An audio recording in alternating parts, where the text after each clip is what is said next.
All right, so even though I haven't heard any of the other pieces in this three-part trilogy, let's just dive right into the end, shall we?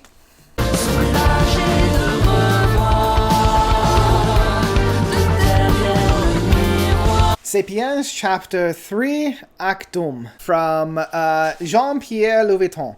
So, Jean-Pierre Louveton, or I guess under this project of JPL, is a French guitarist. He hails from the band of Nemo, and he's put out a number of like solo projects under his own name.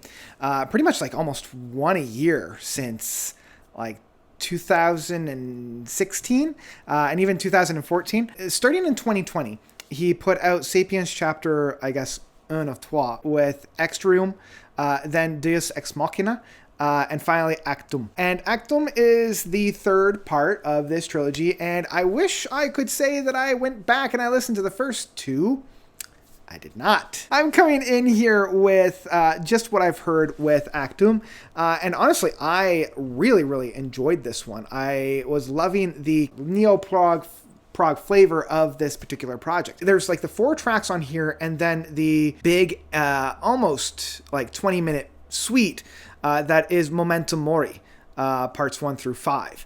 That kind of tie everything all together. And I really like the neo flavors that we have on here, especially within that first track. It's got this overlay of those very dripping and haunting keyboard works that allow for the guitars to just soar. I love how near the end piece we have this really brilliant build that's really being hunkered down by the bass guitar and tethers the track to this very strong foundation that allow the sweeping like mellotron sound of the keyboards to really elevate the rest of the tracks, that then allow for the main guitar works of JPL to really go forth and finish everything off in that sense.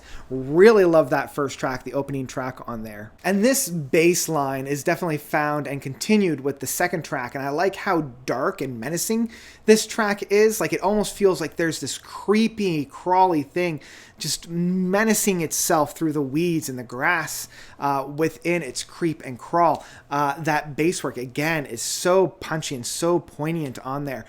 Love how there's almost a synthesized sound that's permeating that as well, to allow for everything to kind of build on top of itself. And that synthesized sound, it reminds me of something from like a Blade Runner or something from Vangelis, but like really like structured and brought to the forefront, like just at least within the soundscapes of there, you know, playing around with the different keyboard sounds to allow for the guitars and everything to kind of play over top of it. The third track of Alias, it feels probably like the most single track off of this. Like if they had like a leading track off of this, it feels very much like it. It's very rocking. It's very like centered in rock in that sense. It's very punchy. It's very in your face, and it's very driven as well. Like, it has this really wild drive on it. It's probably the most traditional track off of the album as well, in terms of, you know, emulating the rock from like the mid 2000s in that sense. Really love the power and the energy and the drive on that. But for me, at least, it's the least interesting track because of that, because it's not really like dipping its toe into other really exciting areas. Like the next track of Danzy Maintenant.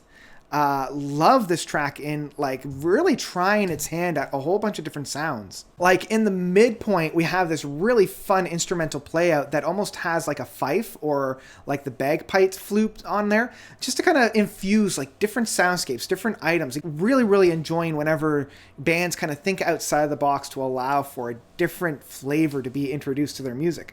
And I love, again, the rhythm, the flow, the bass work on here is just pumping and just grounded. Really enjoy that sense. And then we come to the final 5 tracks, the big Memento Mori suite. And I mean, on the one hand, I like how this is much more vignettes than like a whole consecutive track. The first 3 tracks do flow one into the other. And I like where these tracks go, and because there's, you know, a set down time for each, it allows the music to develop, allows the music to flow and grow and move from one piece to another. But I will say, like, Memento Mori 1 and 2 do feel very, very similar. Like, they all kind of follow this very high piece. It almost sounds like a xylophone. Very similar to some of the note sequences that we had from Unfold the Future with the Flower Kings, especially within The Truth Will Set You Free. It's got that dun dun dun dun dun dun dun dun.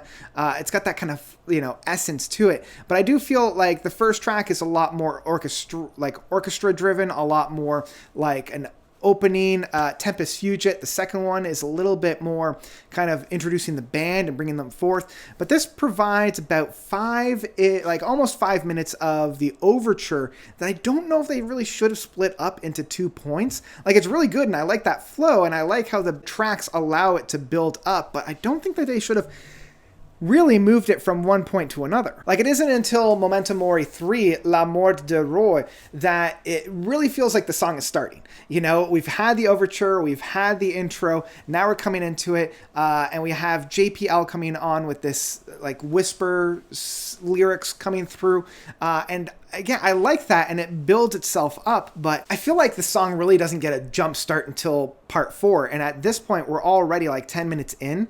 Now, I still enjoy everything that's come before. It just feels like the beginning stages. It feels like it's getting ready to go, but I haven't really felt like it really gets going. It isn't until part 4, Pariah, that we get that jam session, this really fast pace. We have a lot of clarinets, we have a lot of different instruments coming on that allows for some really, really tasty and really exciting moments on there. I feel like once it gets to that final play out at the end of the track, I'm like, this is such, like, I'm loving it. I'm loving how this track kind of finishes it all off, and the track does have like a clear-cut ending.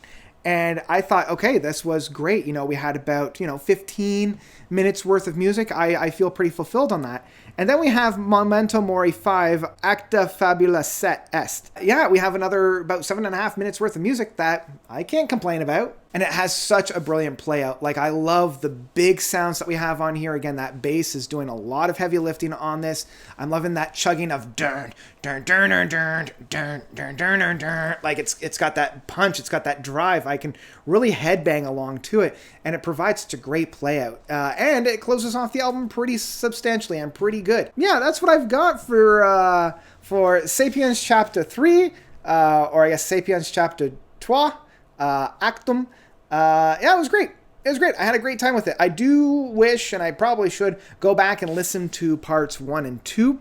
Unfortunately, the streaming service that I have only has chapter 1, so I'll need to find chapter 2 somewhere, as I'm sure all these other ones have some pretty good music along it. So in the end, I will say Sapiens chapter 3, Actum, or Sapiens chapter 3, Actum, by JPL is one that I would absolutely download.